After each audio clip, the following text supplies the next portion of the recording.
nuestro Señor Jesucristo en el capítulo 15 y en esta oportunidad, por primera y única vez, vamos a abarcar todo un capítulo, hermanos, todo el capítulo 15. Dice el capítulo 15, versículo 1. Vi en el cielo otra señal grande y admirable. 7 ángeles que tenían las 7 plagas postreras, porque en ellas se consumaba la ira de Dios. Vi también como un mar de vidrio mezclado con fuego, y a los que habían alcanzado la victoria sobre la bestia, y su imagen, y su marca, y el número de su nombre en pie sobre el mar de vidrio con las arpas de Dios. Y cantan el cántico de Moisés, siervo de Dios, y el cántico del Cordero, diciendo: Grandes y maravillosas son tus obras, Señor Dios Todopoderoso. Justos y verdaderos son tus caminos, Rey de los santos. ¿Quién no te temerá, oh Señor, y glorificará tu nombre? Pues solo tú eres santo, por lo cual todas las naciones vendrán y te adorarán, porque tus juicios se han manifestado. Después de estas cosas miré, y he aquí fue abierto en el cielo el templo del tabernáculo del testimonio. Y del templo salieron los 7 ángeles que tenían las 7 plagas, vestidos de lino limpio y resplandeciente, y ceñidos alrededor del pecho con cintos de oro. Y uno de los 4 seres vivientes dio a los 7 ángeles 7 copas de oro, llenas de la ira de Dios, que vive por los siglos de los siglos. Y el templo se llenó de humo por la gloria de Dios y por su poder. Y nadie podía entrar en el templo hasta que se hubiesen cumplido las 7 plagas de los 7 ángeles. Hasta ahí.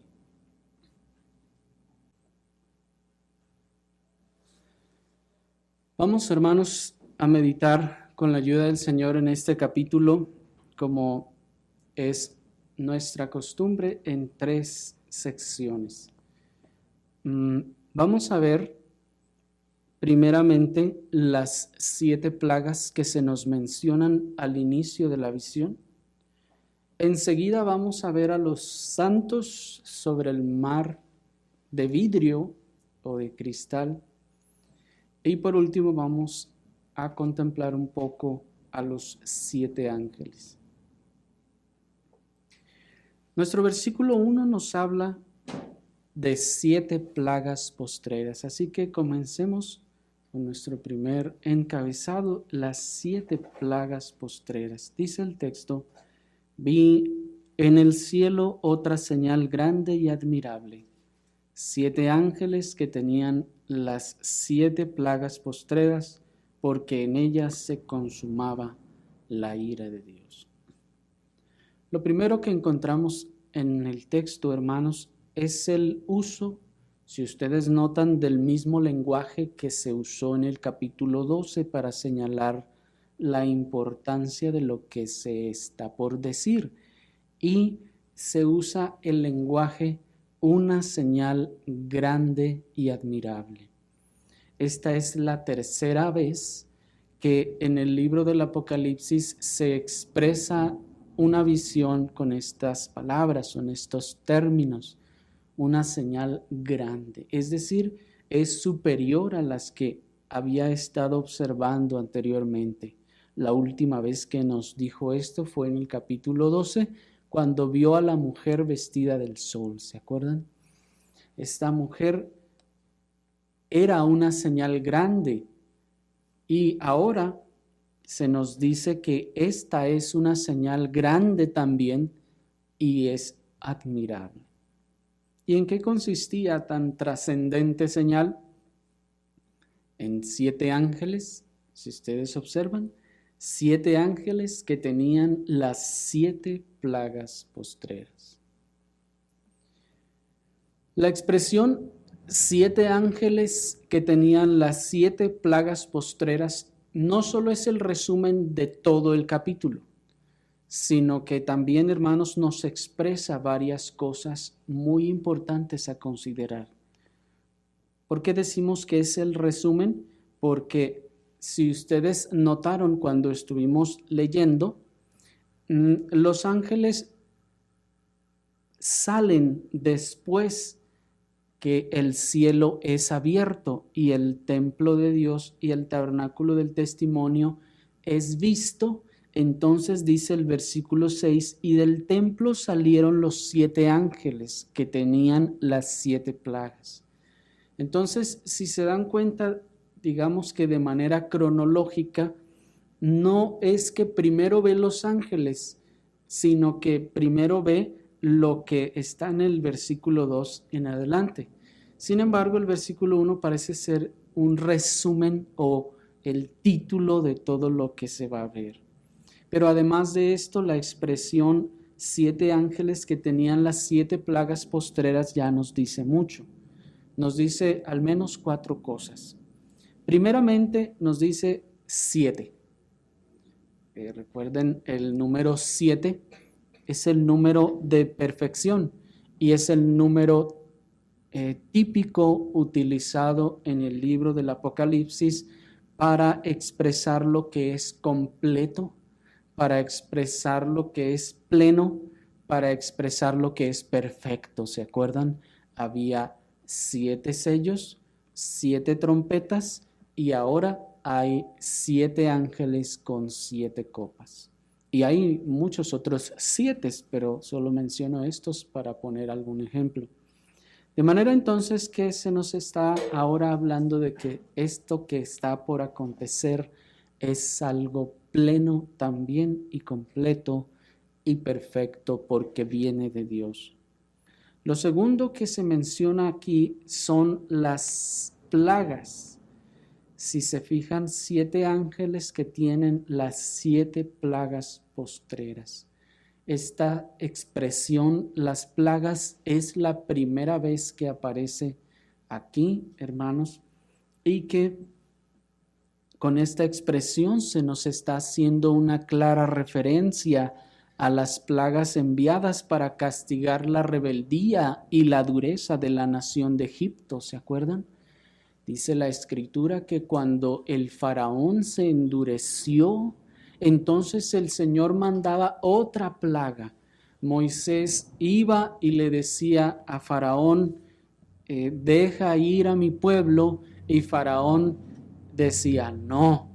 Entonces el Señor enviaba otra plaga y parecía como que ya estaba por quererlos dejar ir y se endurecía su corazón y el Señor enviaba otra plaga. ¿Y por qué se llegó hasta las 10 plagas? Por la dureza del corazón del faraón que no los dejaba ir, hermanos. Si el faraón se hubiese humillado y hubiese ablandado su cerviz desde la primera o la segunda plaga, entonces no habría necesidad de que hubieran llegado las otras 8 plagas que llegaron y azotaron a Egipto. Sin embargo, la razón por la que se llega hasta las 10 plagas es por la dureza del corazón del faraón, y el Señor está con eso castigando la dureza del faraón. Tengan esto muy en la mente porque es importante y nos va a explicar lo que viene a continuación en la visión. Esta expresión entonces de las 7 plagas ya nos está revelando la naturaleza de la visión que tenemos por delante y nos está revelando también de manera anticipada los acontecimientos que están para venir.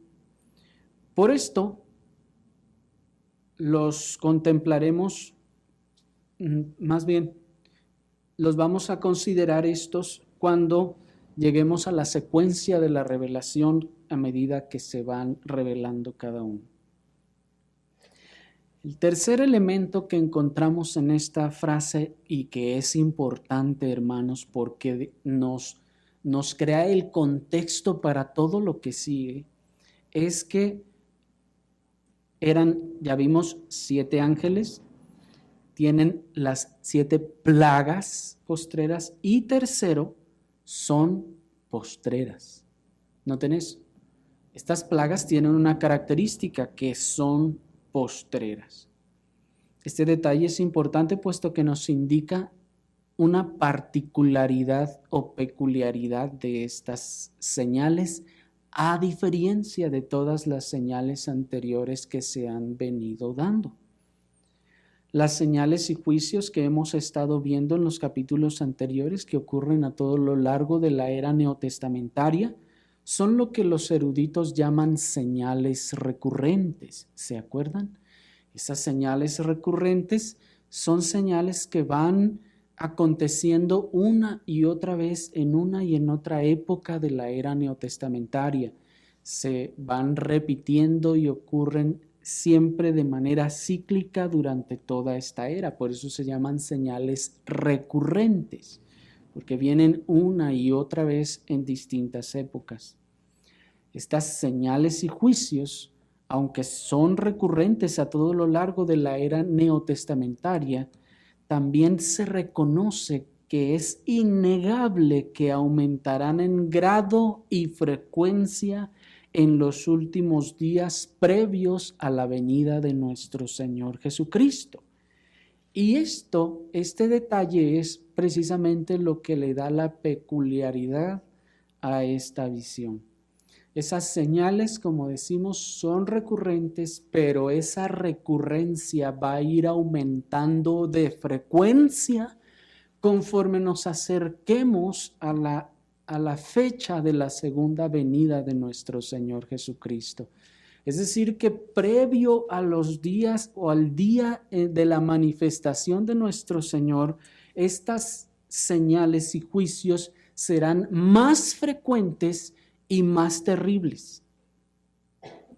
Y es precisamente esta época, este tiempo, este momento del que se trata esta visión.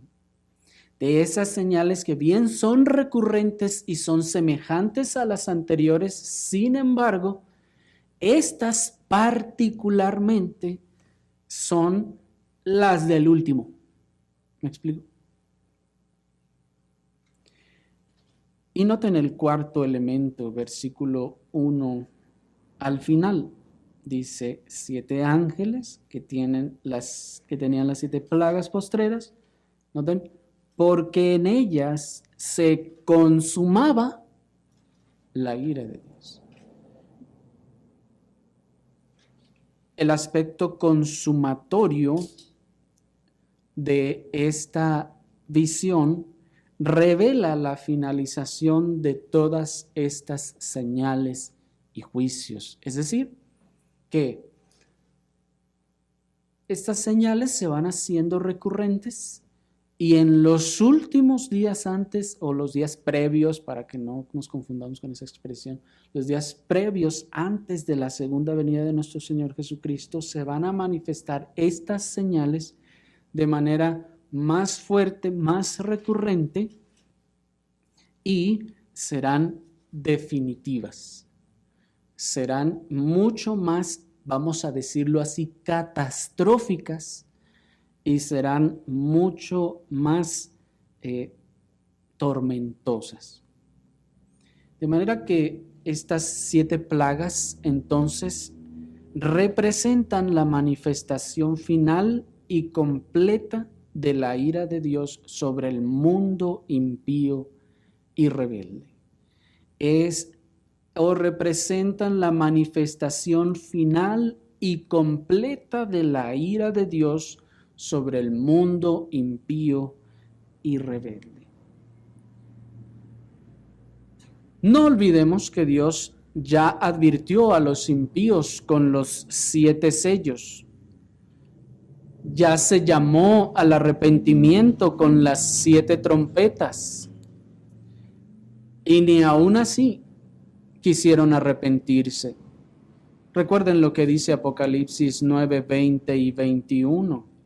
Y todos los hombres que no fueron muertos con estas plagas, ni aun así se arrepintieron de las obras de sus manos, ni dejaron de adorar a los demonios y a las imágenes de oro, de plata, de bronce, de piedra y de madera, las cuales no pueden ver, ni oír, ni andar, y no se arrepintieron de sus homicidios, ni de sus hechicerías, ni de su fornicación, ni de sus hurtos.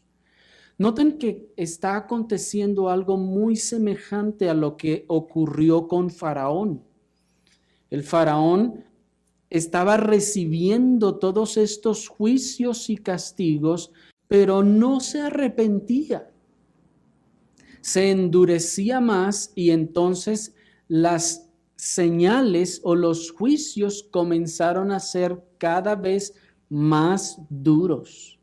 Recuerden ustedes, las plagas, conforme iba aumentando en número, también iban aumentando en desastre y en catástrofe lo que estaban haciendo, hasta el punto en el que mueren los primogénitos.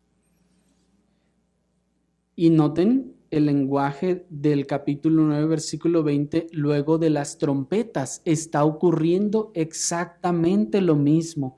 Y los otros hombres que no fueron muertos con estas plagas, dice, ni aún así se arrepintieron de las obras de sus manos. Noten entonces que estas trompetas que estuvieron haciendo llamados, como veíamos, y advertencias al mundo acerca del juicio venidero, estuvieron anunciando y llamando al arrepentimiento. Sin embargo, el hombre no quiso arrepentirse. Y al no querer arrepentirse, entonces viene un juicio o unas plagas que ya son finales. Es decir, ya hasta aquí, dice el texto, se consumaba la ira de Dios. Ahora pues entonces vienen así estas 7 plagas o estas 7 copas a completar el juicio de Dios. Lo que nos está diciendo entonces que el tiempo se ha acabado, que el tiempo de gracia se ha acabado. ¿Cuál es ese tiempo de gracia? Es ese tiempo en el que el Señor está llamando a la humanidad al arrepentimiento. Veíamos también a través de la iglesia. Y al estarles llamando, también les está juzgando, les está enviando juicios. Sin embargo, a pesar de todo eso, veíamos, Dios está mostrando su misericordia cuando envía esos juicios. Él está mostrando su paciencia y les está llamando al arrepentimiento. Pero cuando llega este momento, cuando llegan estos últimos juicios, vamos a ver, ya no hay más tiempo para el arrepentimiento. El tiempo para el arrepentimiento se acabó. Dice un autor, no habrá más plagas después de las plagas en copas. Y entonces el Señor mismo llegará para administrar su juicio final. En este caso, las plagas, como veíamos, son entregadas a través de copas. ¿Se fijaron?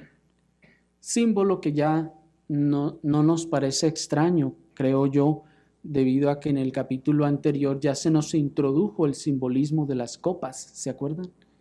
Y estuvimos viendo qué representa la copa, por qué copa y qué simboliza esa copa y qué simboliza el hecho que Dios la llena y se la da.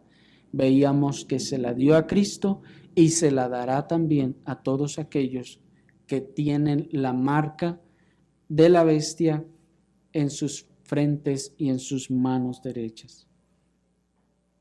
Los que bebieron de la copa del vino, del furor, de la fornicación de la bestia, también veíamos, beberán de la copa de la ira de Dios. Pero avancemos, hermanos, a nuestro siguiente punto, que son los santos sobre el mar de cristal. Miren el versículo 2 al 4. Vamos a leer del versículo 2 al 4. Vi también como un mar de vidrio mezclado con fuego, y a los que habían alcanzado la victoria sobre la bestia, y su imagen y su marca, y el número de su nombre, en pie sobre el mar de vidrio con las arpas de Dios. Y cantan el cántico de Moisés, siervo de Dios, y el cántico del Cordero, diciendo: Grandes y maravillosas son tus obras, Señor Dios Todopoderoso. Justos y verdaderos son tus caminos, Rey de los santos. ¿Quién no te temerá, oh Señor, y glorificará tu nombre? Pues solo tú eres santo, por lo cual todas las naciones vendrán y te adorarán, porque tus juicios se han manifestado. Si notan ustedes aquí, la visión cambia de escena, aunque no de tema, pero ahora se centra en la iglesia, en los santos que están sobre el mar de cristal. No olvidemos que el libro de la revelación de nuestro Señor Jesucristo es un libro de consuelo para la iglesia, por lo que, como en la visión de los 7 sellos, esta también comienza por el final, los santos en Sión, y luego lo que ocurrirá a los incrédulos, así como en la visión del capítulo anterior. ¿Recuerdan ustedes? Primero aparecen los santos en glorificación y enseguida todo lo que va a ocurrir al mundo incrédulo. ¿Se fijan que es un patrón que se está repitiendo?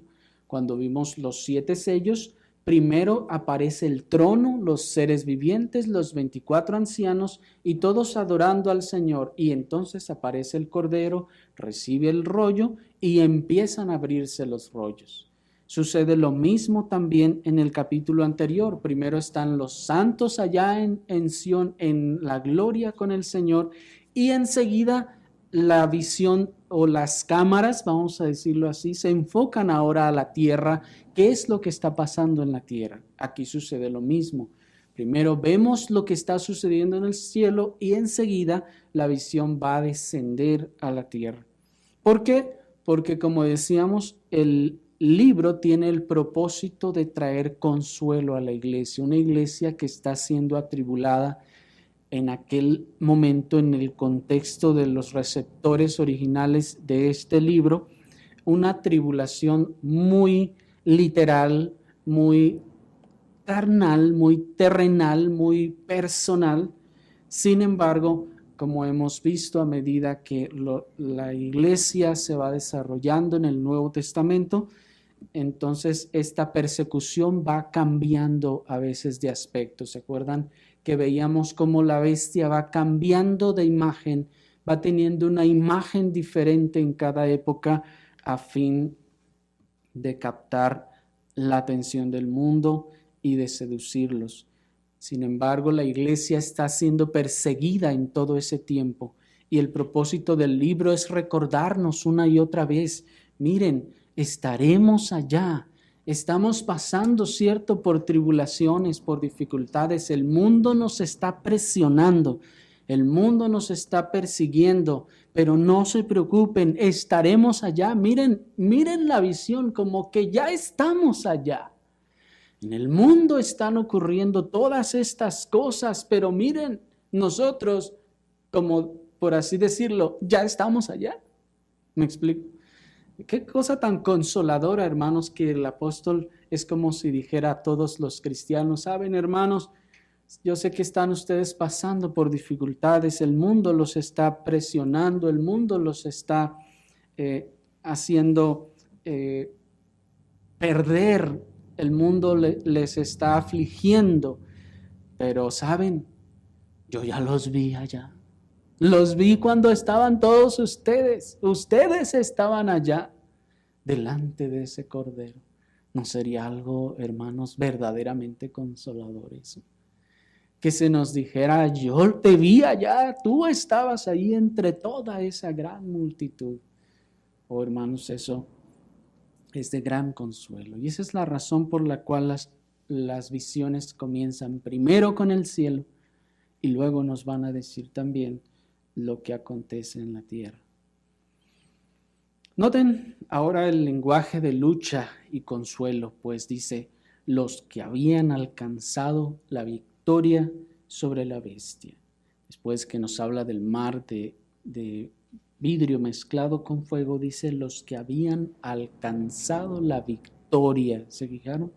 Sobre la bestia, y su imagen, y su marca, y el número de su nombre. Noten entonces que allí hay una lucha, pues dice, alcanzaron la victoria. ¿Sobre qué?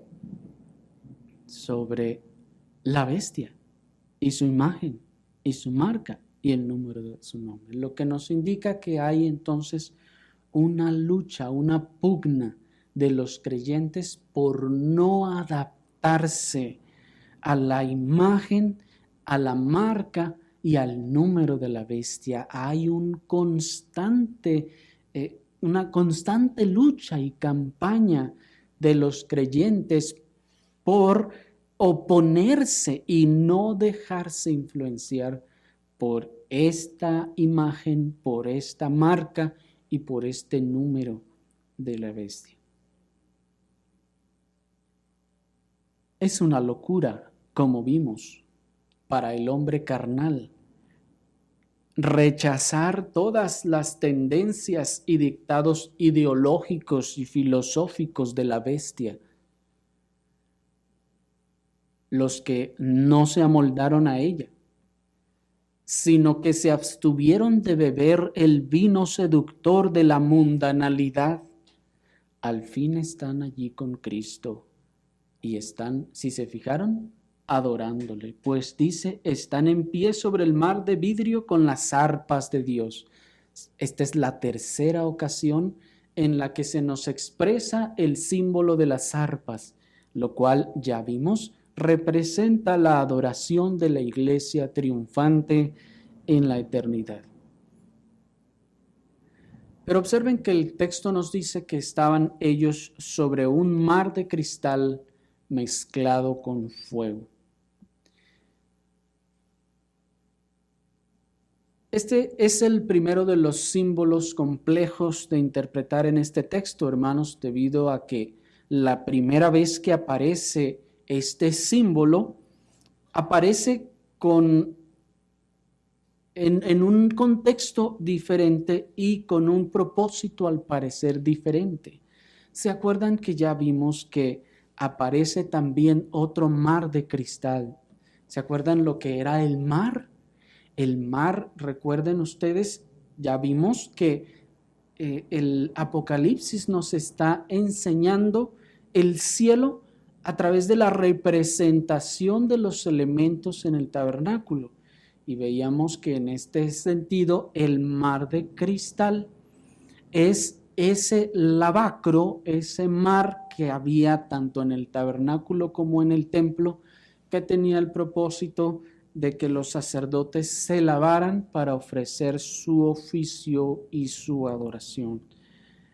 En aquel símbolo que vimos de origen, este mar representaba ciertamente la limpieza del pueblo que estaba allí, ¿se acuerdan?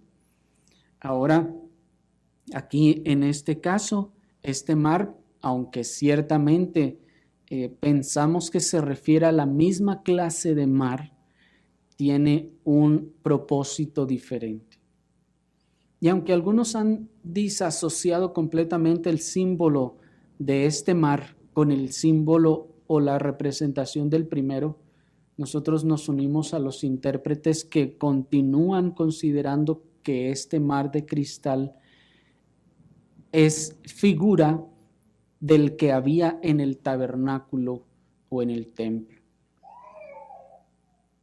Y siguiendo esta línea interpretativa, dice el comentarista de la época puritana Albert Barnes, aquí, cito, aquí el propósito de proporcionar un símbolo apropiado de la majestad divina se une a la idea del castigo sobre los enemigos de Dios. Escuchen bien esta definición porque esto nos va a dar el significado y lo que sigue en adelante.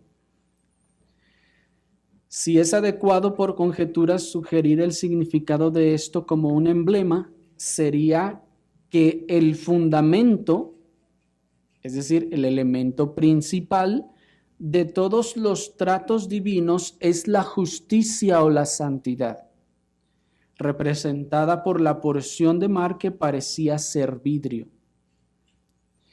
y que había en este caso entremezclada con eso la imagen de la ira, representada por la parte que era de fuego o roja. Termino la cita. ¿Qué nos está diciendo aquí el comentarista? Que este mar, en este caso, que parece ser de vidrio mezclado con fuego, nos dice que bien, los comentaristas dicen que bien podría parecer una especie de mosaico en donde algunas partes son de vidrio y otras rojo o como el fuego, y que en ese sentido la parte de vidrio o transparente representa la justicia o la santidad de Dios, mientras que la parte rojo o del fuego, como ya vimos la ocasión anterior con el ángel que tenía poder sobre el fuego, representa la ira de Dios en este caso. Cito también al comentarista William Hendrickson, que dice en ese sentido: el mar visto por Juan de vidrio mezclado con fuego simboliza la rectitud transparente de Dios revelada por medio de sus juicios sobre los inicuos. Es decir, que este mar está mezclado con fuego, pues está representando la justicia, la rectitud, la santidad de Dios en su juicio contra los incrédulos. Y esta interpretación es completamente consecuente con el cántico que están cantando los santos que están sobre él. Miren el versículo 3. Y cantan el cántico de Moisés, siervo de Dios, y el cántico del Cordero, diciendo: grandes y maravillosas son tus obras, Señor Dios Todopoderoso, justos y verdaderos son tus caminos, Rey de los santos. ¿Quién no te temerá, oh Señor, y glorificará tu nombre? Pues solo tú eres santo, por lo cual todas las naciones vendrán y te adorarán, porque tus juicios, ¿se fijan?, se han manifestado. Observen la intención del texto, pues nos dice: cantan el cántico de Moisés. ¿Cuál es el cántico de Moisés? Bueno, es el que leímos hace rato, ahí en Éxodo capítulo 15, ¿se acuerdan? Ese es el cántico de Moisés. Y noten que el texto quiere, al expresar esta frase, el cántico de Moisés, siervo de Dios, quiere llevarnos a la escena en la que Israel acaba de cruzar el Mar Rojo y entonces Moisés canta ese cántico en el capítulo 15. Noten que no solo nos quiere traer la escena a la mente y que nos imaginemos ahí a los israelitas en la playa y el mar ahí, no, sino que nos imaginemos o recordemos, que traigamos a la memoria el acontecimiento. ¿Qué acaba de pasar allí? Moisés está cantando un cántico al Señor y está diciendo, por ejemplo, en el versículo 11, ¿quién como tú, oh Señor, entre los dioses, ¿Quién como tú, magnífico en santidad, noten, terrible en maravillosas hazañas y hacedor de prodigios? ¿Y por qué lo está cantando? Lo está cantando en un contexto de juicio. En un contexto de juicio total y completo sobre los endurecidos. Recuerden ustedes, como les decía, que el faraón se endurece y por su endurecimiento llega otra plaga. Sigue endurecido y llega otra plaga. Se vuelve a endurecer y llega otra plaga y otra y otra y otra y otra. Pero aún después, noten, la plaga de la muerte de los primogénitos no ablandó su corazón, tal vez sus emociones, pero después que los israelitas se van, recapacita su corazón perverso y dice, no, ¿cómo puedo dejarlos ir? Vénganse, vamos contra ellos. ¿Y qué es lo que ocurre? Una plaga última, un juicio último que acaba con él y todo su ejército ya de una vez por todas. ¿Se fijan entonces esa secuencia? Porque esto es lo que va a ocurrir. De hecho, vamos a ver a medida que se van derramando cada una de estas copas.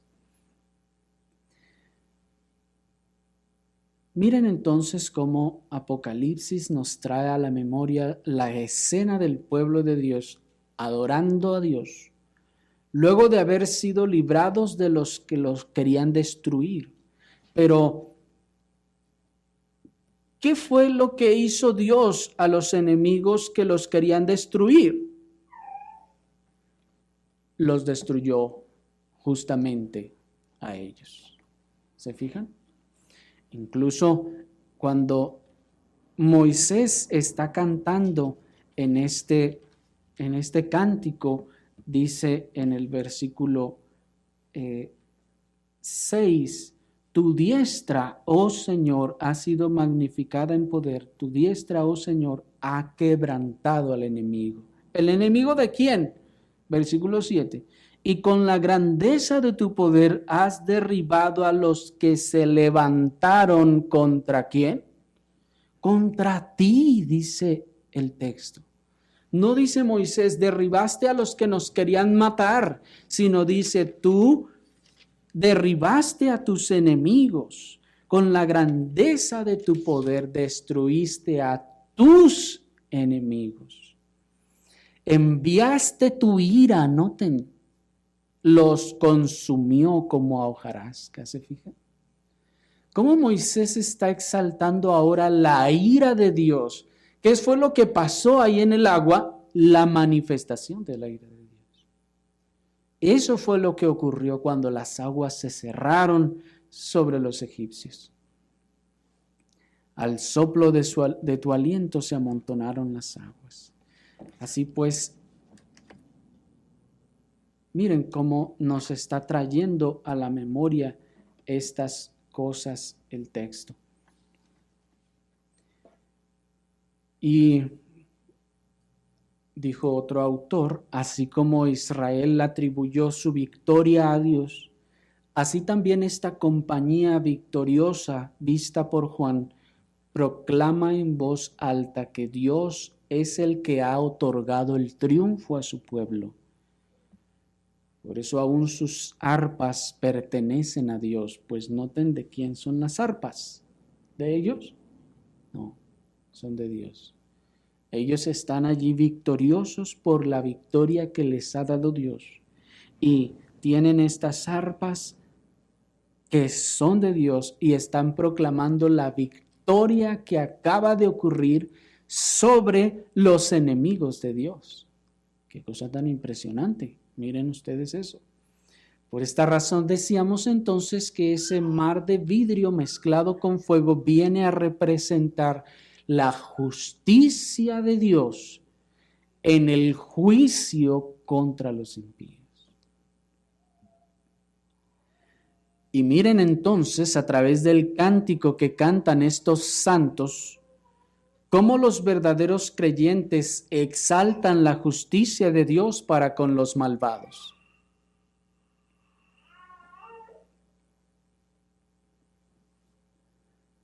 Hace que fue 3 años, el Señor envió un juicio también a nuestra nación, un terremoto muy grande, y aunque ciertamente, hermanos, es una situación lamentable y de lamentar. ¿Cuántos de los que se dicen cristianos no estaban todos espantados? Primeramente por eso. ¿Cuántos de los que se dicen cristianos no estaban con que, ay, no vamos a ayudarlos porque mira, ay, pobrecitos lo que les pasó? No, Dios, no, eso no pudo ser Dios. Muchos hasta pensaban. Pobrecitos, mira, ay, no. ¿Ven ustedes así a estos victoriosos que están sobre el mar de cristal? ¿Ven ustedes así a Moisés viendo a los israelitas consumidos por el mar? Dice el cántico, como plomo descendieron en las aguas. Están ellos diciendo, ay Señor, se te pasó la mano. ¿Están ellos diciendo eso? Señor, pues sí, nosotros queríamos que nos ayudaras, pero pues no era para tanto.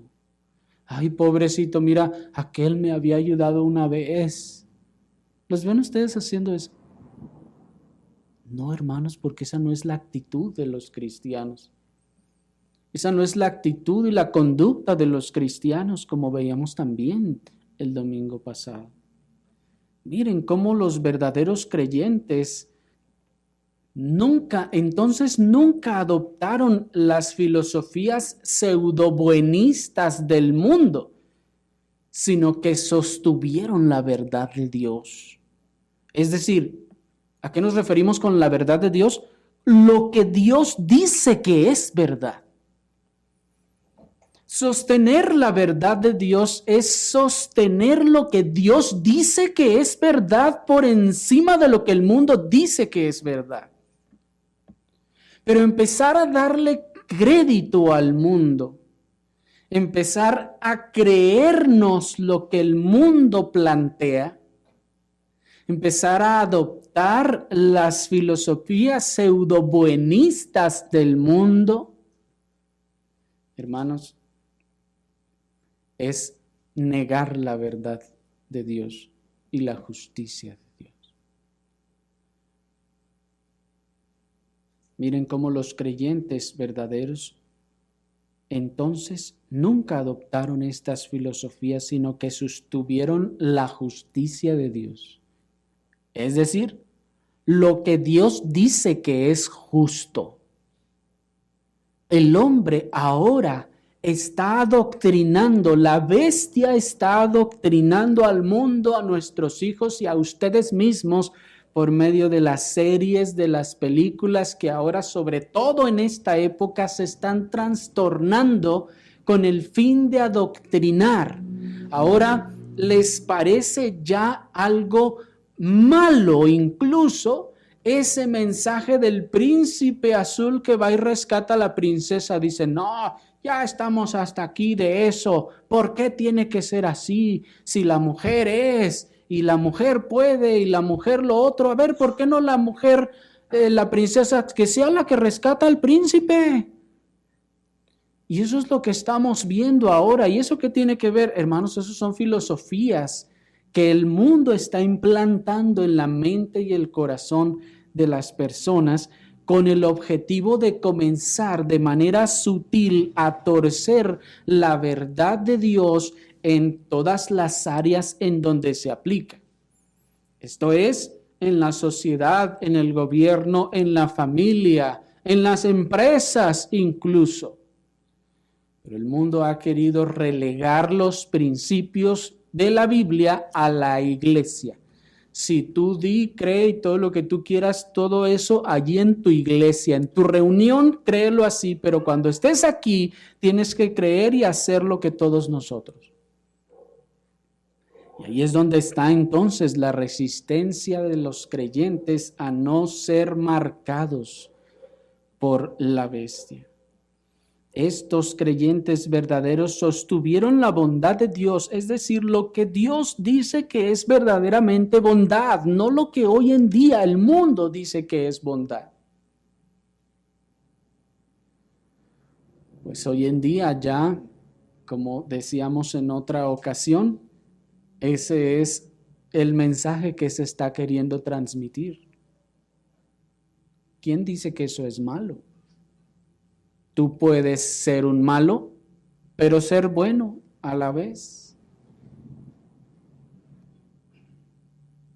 Y se transmiten ideas de pseudo bondad, de que, mira, ay, ¿cómo es que vamos a efectuar la pena de muerte? No, eso es salvajismo. Nosotros somos mejor que eso, dice el mundo. Hay que ser buenos.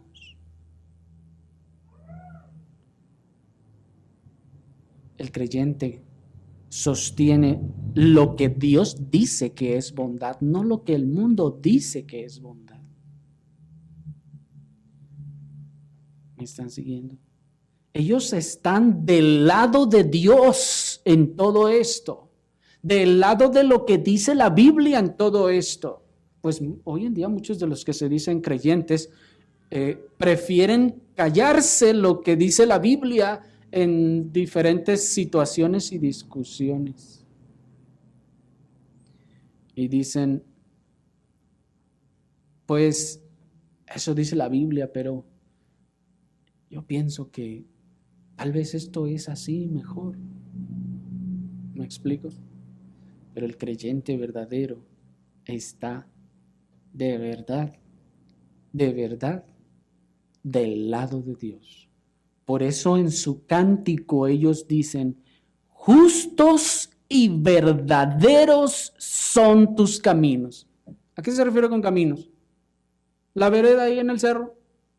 Por favor, no, hermanos. Justos y verdaderos son tus procederes. Justos y verdaderos son tus formas de actuar. Tú enviaste ese terremoto. Tú eres justo. Tú enviaste ese tsunami. Tú eres perfectamente justo y verdadero. Ay, pero murieron miles de personas. Aún así, Él es justo y verdadero.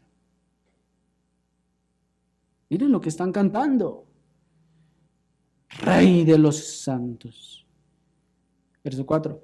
¿Quién no te temerá, oh Señor, y glorificará tu nombre? Pues solo tú eres santo. Hermanos, quisiera que nos quedáramos otra hora explicándoles qué significa eso de solo tú eres santo. Porque, hermanos, hoy en día la bestia y el falso profeta, como vimos, pretenden bondad y santidad. Pero dice el texto, solo tú eres santo, por lo cual todas las naciones, miren, vendrán y te adorarán. ¿Y por qué te van a adorar, Señor, todas las naciones? Porque tu bondad se manifestó, dice. ¿Sí están ahí en el versículo 4? Mírenlo. Versículo 4 al final. Por lo cual todas las naciones vendrán y te adorarán. ¿Por qué? Porque tú has sido bondadoso y les has dado todo lo que han querido y lo que han necesitado. Nunca les has fallado. Has estado ahí como poderoso gigante, como dicen hoy en día, ¿verdad? El evangelicalismo. No dice porque tus juicios se han manifestado. Qué cosa tan impresionante, hermanos, es poder entender esto y que nuestros corazones están, noten, los corazones de los creyentes están tranquilos, serenos y contentos en esto. Es necesario conocer a Dios. Es necesario saber lo que es justicia y lo que es bondad, según Dios. Noten cómo la adoración de los santos en el cielo aquí se centra entonces en la manifestación de los juicios de Dios. Es decir, que la iglesia triunfante exaltará a Dios por causa de los castigos justos que ha infringido sobre los impíos que no se arrepintieron. Como alguien decía, los creyentes aplaudirán la justicia de Dios cuando el Señor esté enviando al lago de fuego a todos aquellos malvados y perversos, aun si entre ellos van nuestros familiares.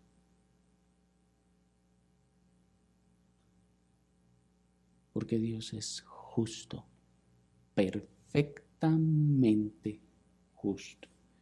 Y es lo que nos van a decir los símbolos que vienen a continuación.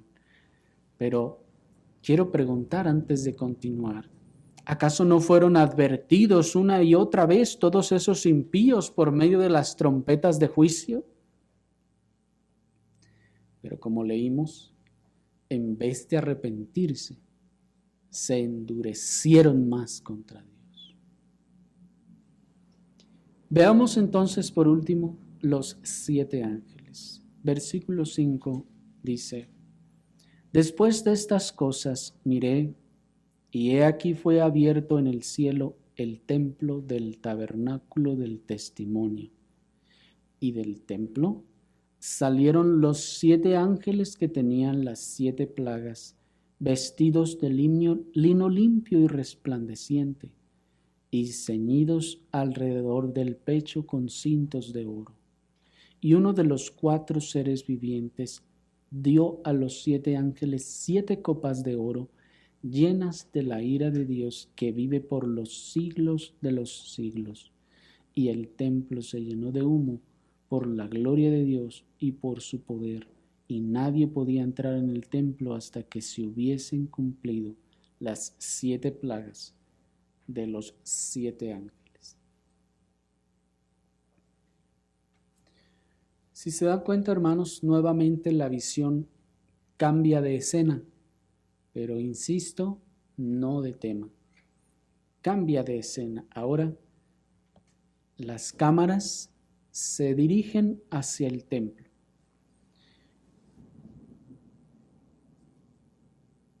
Lo que se nos dijo anteriormente es el preludio para el comienzo de todas las cosas. De hecho, si podemos decirlo así, aquí es donde comienza todo.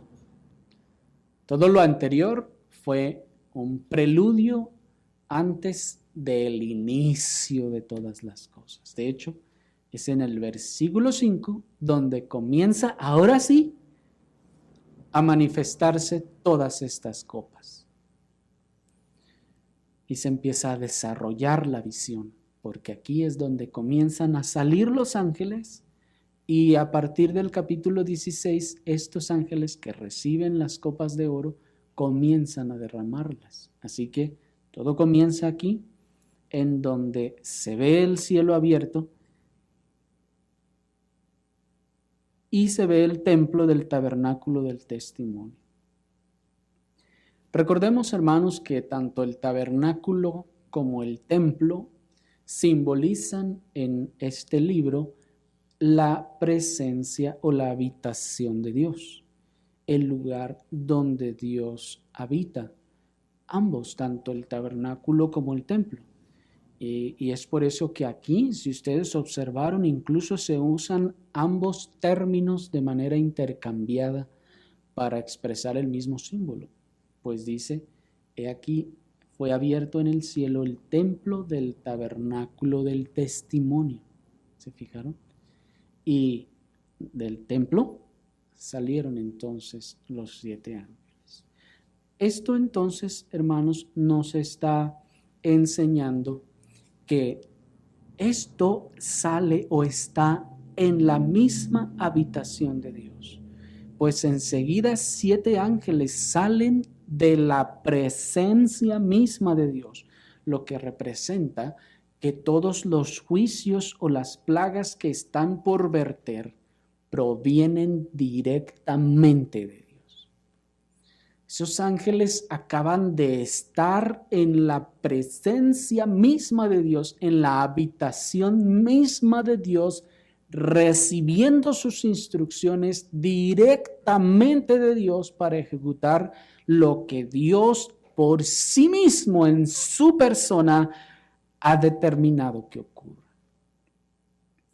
De manera que entonces esto representa que los juicios que están por venir no vienen del diablo, no vienen de que el hombre ha deteriorado el mundo, no vienen por el calentamiento global, no vienen por la contaminación de los mares ni por cuanta cosa. Vienen directamente de Dios. De la presencia misma de Dios provienen todas estas cosas que están por acontecer. Y si ustedes observaron, la descripción que se nos da de estos ángeles es que están vestidos de lino limpio, resplandeciente y ceñidos alrededor del pecho con cintos de oro. La blancura de las vestimentas de los ángeles, hermanos, nos habla de la purísima limpieza de manos con la que Dios ha enviado estos juicios o castigos a los incrédulos que no se quisieron arrepentir. Recuerden también que ya en una ocasión anterior, incluso en las cartas que se escriben a las 7 iglesias, se nos habla de las vestiduras blancas. También la iglesia se le da que se vista de lino fino, ¿se acuerdan? Blanco, limpio y resplandeciente, lo que simboliza que las acciones justas de los santos. De manera que entonces estos ángeles que salen de la presencia de Dios vestidos de esta forma, pues noten que de todos los ángeles que se nos ha mencionado en todo el Apocalipsis, hasta aquí se nos dice lo que traían puesto. Si se fijaron, todas las veces anteriores que se nos habla de los ángeles, no se nos dice qué traían puesto. Hasta aquí es cuando se nos describe lo que traían puesto. Esas túnicas blancas, pues, entonces representan las acciones justas, en este caso, de Dios, que lo que va a acontecer es totalmente blanco y puro, que no podrá atribuirse a Dios ni la más mínima mancha de injusticia en todos estos juicios que están por verterse a los impíos. Nadie, nada ni nadie podrá encontrar la más mínima mancha en Dios o injusticia al hacer todo esto. Y si alguno de ustedes todavía se pregunta, pero ¿cómo no habrá injusticia en ninguna forma cuando pasan todas esas catástrofes y todas estas cosas? Ustedes necesitan conocer a Dios. Ustedes necesitan conocer a Dios. No le conocen todavía. Pues es Dios. Dios es perfecta, absolutamente justo y recto en todo lo que hace. Dice la Escritura que en Él no hay ni siquiera una sombra de variación. Nada, absolutamente nada. Pero continuemos. Si se dieron cuenta,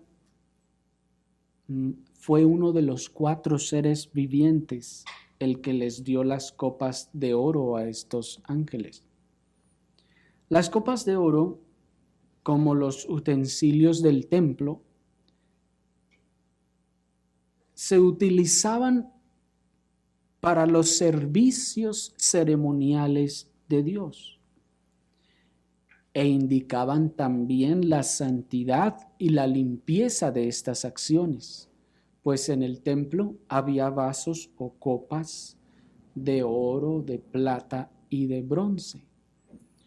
Evidentemente, los vasos de oro eran utilizados para los servicios más santos, para los servicios más puros, para las cosas más solemnes, incontaminadas, lo cual también está representando aquí, una vez más, la pureza de la justicia de Dios al verter, noten, esas copas de oro para usos santos, perfectos y solemnes están conteniendo las plagas de la ira de Dios.